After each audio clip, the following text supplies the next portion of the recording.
ಸಿದ್ದರಾಮಯ್ಯನವರಿಗೆ, ಕರ್ನಾಟಕದ ಮುಖ್ಯಮಂತ್ರಿ ಸಿದ್ದರಾಮಯ್ಯನವರಿಗೆ, ಗೃಹ ಮಂತ್ರಿ ಪರಮೇಶ್ವರ್ ಅವರಿಗೆ ಆಗ್ರಹಪಡಿಸಿದರು. ಇಂಥ ಒಂದು ದಬ್ಬಾಳಿಕೆ, ಇಂಥ ಒಂದು ದೌರ್ಜನ್ಯ, ಖಂಡದಲ್ಲಿ ಪ್ರಕರಣ ದಾಖಲು ಮಾಡುವುದು, ಒಂದು ರೀತಿಯಲ್ಲಿ ಯಾವುದೇ ಕೊಲೆ ಪ್ರಕರಣದಲ್ಲಿಲ್ಲದೆ ಇರುವಂಥ, ಯಾವುದೇ ದೌರ್ಜನ್ಯ ಪ್ರಕರಣದಲ್ಲದೆ ಇರುವಂಥ, ಕೇವಲ ಹಿಂದುತ್ವದ ಬಗ್ಗೆ ಪ್ರತಿಪಕ್ಷದ ನಾಯಕರಾಗಿ ಕೆಲಸ ಮಾಡುವವರ ಮೇಲೆ ಈ ರೀತಿಯನ್ನು ಪ್ರಕರಣ ಮಾಡ್ತಾ ಹೋಗಿ ದಬ್ಬಾಳಿಕೆಯನ್ನು ಮಾಡ್ತಾ ಇರುವುದನ್ನು ನಿಶ್ಚಯವಾಗಿ ಭಾರತೀಯ ಜನತಾ ಪಕ್ಷ ಖಂಡಿಸುತ್ತೆ. ಮತ್ತು ತಕ್ಷಣ ಈ ಪ್ರಕರಣವನ್ನು ನಿಲ್ಲಿಸಬೇಕು. ಈ ದಬ್ಬಾಳಿಕೆಯನ್ನು, ಈ ಅಹಂಕಾರವನ್ನು, ಈ ಪೊಲೀಸ್ ಬಲವನ್ನು ನಿಲ್ಲಿಸಬೇಕಾದಂಥ ಅವಶ್ಯಕತೆಗಳಿದೆ. ಎಲ್ಲೂ ಕಂಡಿಲ್ಲ ನಾವು.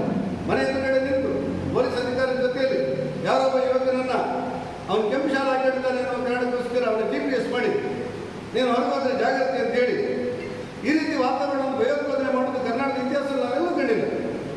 ಈ ತುಗ್ಲಕ್ ದರ್ಬಾರನ್ನು ನೀವು ನಿಲ್ಲಿಸ್ತಾ ಇದ್ದೀರಿ. ಭಾರತೀಯ ಜನತಾ ಪಕ್ಷ ಇದರ ವಿರುದ್ಧ ಬಹುದೊಡ್ಡ ಜನಾಂದೋಲನವನ್ನು ಪ್ರಾರಂಭ ಮಾಡಬೇಕಾದಂಥ ಅನಿವಾರ್ಯತೆ ಇದೆ. ಭಾಳ ದಿವಸಗಳ ಕಾಲ ನಿಮ್ಮ ದಬ್ಬಾಳಿಕೆ ನಡೀಬೇಕಂತೇನಿಲ್ಲ. ಭಾಳ ದಿವಸಗಳ ಕಾಲ ನಿಮ್ಮ ದೌರ್ಜನ್ಯ ನಡೀಬೇಕಂತೇನಿಲ್ಲ. ಭಾಳ ದಿವಸಗಳ ಕಾಲ ಈ ರೀತಿಯ ಅಹಂಕಾರದ ಆಡಳಿತ ನಡೆಸೋದು ಸರಿಯಲ್ಲ. ಆ ಕಾರಣಕ್ಕೆ ಭಾರತೀಯ ಜನತಾ ಪಕ್ಷ ಎಲ್ಲರೂ ಒಟ್ಟಾಗಿ ಒಂದಾಗಿ ಎಲ್ಲ ಶಾಸಕರು ನಿನ್ನೆ ಉಡುಪಿ ಜಿಲ್ಲೆಯಲ್ಲಿ ಇದು ಪ್ರಾರಂಭವಾಗಿದೆ. ಉಡುಪಿ ಜಿಲ್ಲೆಯ ಅಧಿಕಾರಿಗಳಲ್ಲಿ ಯಾರೋ ವಾಟ್ಸಪ್ಪಲ್ಲಿ ಸಂದೇಶವನ್ನು ರವಾನಿಸಿದ್ರು ಅಂತೇಳಿ, ಸಾಮಾನ್ಯ ಸಂದೇಶ, ಅವ್ರ ಮೇಲೆ ಕೇಸ್ ಪ್ರಕರಣ ದಾಖಲಾಗಿದೆ. ಉಡುಪಿ ಜಿಲ್ಲೆಯಲ್ಲಿ ಯಾವ ವಾತಾವರಣ ಇಲ್ಲದೇ ಇದ್ರೂ ಕೂಡ ಜನರನ್ನ, ಕಾರ್ಯಕರ್ತರನ್ನ ಹೆದರಿಸುವಂಥ ತಂತ್ರಗಾರಿಕೆ ಪೊಲೀಸರ ಮೂಲಕ ನಡೆಯುತ್ತೆ. ಪೊಲೀಸರನ್ನು ಯಾಕೆ ಮಾಡ್ತೀರಿ ಅಂತೇಳಿ ಸಾಮಾನ್ಯ ಪೊಲೀಸರನ್ನು ಕೇಳಿದ್ರೆ ನಮಗೆ ಮೇಲಾಧಿಕಾರಿಗಳ ಆದೇಶ ಅಂತಾರೆ. ಮೇಲಾಧಿಕಾರಿಗಳು ಅವ್ರಿಗಿಂತ ಮೇಲೆ ತೋರಿಸ್ತಾರೆ. ಅದರಿಂದ ಸರ್ಕಾರದ ಅಜೆಂಡ ಶಾಂತಿ ಸುವ್ಯವಸ್ಥೆ ಕಾಪಾಡಬೇಕಂತ ಹೇಳುವವರು ಎಲ್ಲರನ್ನು ಒಟ್ಟಾಗಿ ಏನಾಗಿದೆ, ಎಂತಾಗಿದೆ, ಏನು ಮಾಡೋಣ ಅಂತ ಯೋಚನೆ ಮಾಡುವಂಥ ನಿಟ್ಟಿನಲ್ಲಿ ಬಿಟ್ಟು ಪೊಲೀಸ್ ಮೂಲಕ ದಬ್ಬಾಳಿಕೆ ಮಾಡಿ ಪ್ರಜಾಪ್ರಭುತ್ವ ವ್ಯವಸ್ಥೆಯಲ್ಲಿ ವಿಪಕ್ಷದ ಕಾರ್ಯಕರ್ತರು ಮತ್ತು ಹಿಂದೂಗಳ ಬಗ್ಗೆ ಕೆಲಸ ಮಾಡುವವರನ್ನ ಬಾಯಿ ಬಂದ್ ಮಾಡುವಂಥ ಕೆಲಸಗಳನ್ನು ಮಾಡ್ತಿರೋದು ಅತ್ಯಂತ ಖಂಡನೀಯ. ನಾನು ಈ ಮೂಲಕ ಸರ್ಕಾರಕ್ಕೆ, ಮುಖ್ಯಮಂತ್ರಿಗಳಿಗೆ, ಗೃಹ ಮಂತ್ರಿಗಳಿಗೆ, ಮಂಗಳೂರಿನ ಉಸ್ತುವಾರಿ ಬಗ್ಗೆ ಆಗ್ರಹಪಡಿಸ್ತೇನೆ. ಇಂಥ ಒಂದು ರೀತಿಯ ಗೊಂದಲದ ವಾತಾವರಣ ನಿಲ್ಲಿಸಬೇಕು. ಎಲ್ಲರೂ ಒಟ್ಟಾಗಿ ಬದುಕಬೇಕಾದ್ರೆ ಆ ವಾತಾವರಣಗಳನ್ನು ನಿರ್ಮಾಣ ಮಾಡುವಂಥ ವ್ಯವಸ್ಥೆಗಳು ಬೇಕು. ಯಾವ ಹತ್ಯೆ, ಯಾವ ಹಿಂದೂಗಳ ಹತ್ಯೆ ಆಗಲಿ, ಮುಸ್ಲಿಂ ಹತ್ಯೆ ಆಗಲಿ, ಯಾರ ಹತ್ಯೆ ಬೇಕಾದರೂ ಕೂಡ ನಾವ್ಯಾರು ಅದನ್ನು ಸಮರ್ಥಿಸಿಲ್ಲ. ಆದರೆ ನೀವು ಏಕಪಕ್ಷೀಯವಾದಂಥ ನಿರ್ಧಾರಗಳನ್ನು ತೆಗೆದುಕೊಂಡು ಪ್ರತಿಪಕ್ಷ ಮತ್ತು ಹಿಂದೂಗಳ ಮೇಲೆ ಈ ರೀತಿ ದೌರ್ಜನ್ಯ ಮಾಡದೇ ಇದ್ದರೆ ಮುಂದುವರೆದು ನಾವು ಈ ವಿಚಾರದಲ್ಲಿ ತೀವ್ರವಾದಂಥ ಹೋರಾಟವನ್ನು ಕೈಗೆತ್ತಿಕೊಳ್ತೇವೆ ಅನ್ನೋ. ಕರಾವಳಿ ಜಿಲ್ಲೆಗಳಲ್ಲಿ ಹಿಂದೂಗಳ ಮೇಲೆ ಸರ್ಕಾರ ದಬ್ಬಾಳಿಕೆ ಮತ್ತು ದೌರ್ಜನ್ಯ ನಡೆಸ್ತಾ ಇದೆ ಅಂತ ಹೇಳಿ ನಾವು ಆಪಾದಿಸ್ತಾ ಇದ್ದೇವೆ.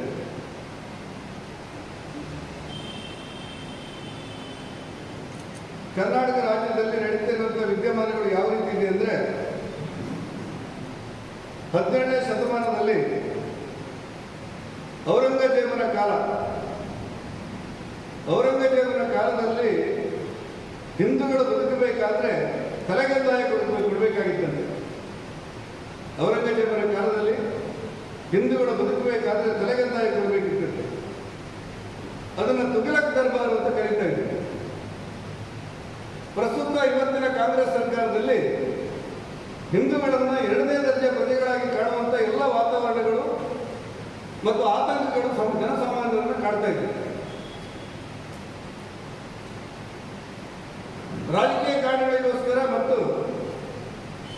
ಹಿಂದುತ್ವದ ವಿಚಾರದಲ್ಲಿ ಕೆಲಸ ಮಾಡಿದ್ದಾರೆ ಅನ್ನುವ ಕಾರಣಕ್ಕೋಸ್ಕರ ಕೆಲವರನ್ನು ಗಡೀಪಾರು ಮಾಡಲಿಕ್ಕೆ, ಕೆಲವರ ಮೇಲೆ FIR ಹಾಕಲಿಕ್ಕೆ ನಿರಂತರವಾದಂಥ ಪ್ರಯತ್ನಗಳು ನಡೀತಾ ಇದೆ.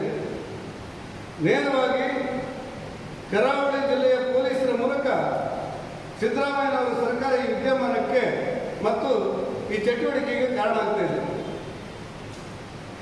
ಅರುಣ್ ಪುತ್ತಿನವರ ಗಡೀಪಾರು ಮಾಡುವಂಥ ವ್ಯವಸ್ಥಿತವಾದ ಸಂಚು ನಡೆಯಿತು. ಅರುಣ್ ಪುತ್ತಿನ ಮೇಲೆ ಯಾವುದೇ ಒಂದು ಕೊಲೆ ಕೇಸ್ ಇಲ್ಲ, ಯಾವುದೇ ಒಂದು ದೊರಡ ಕೇಸ್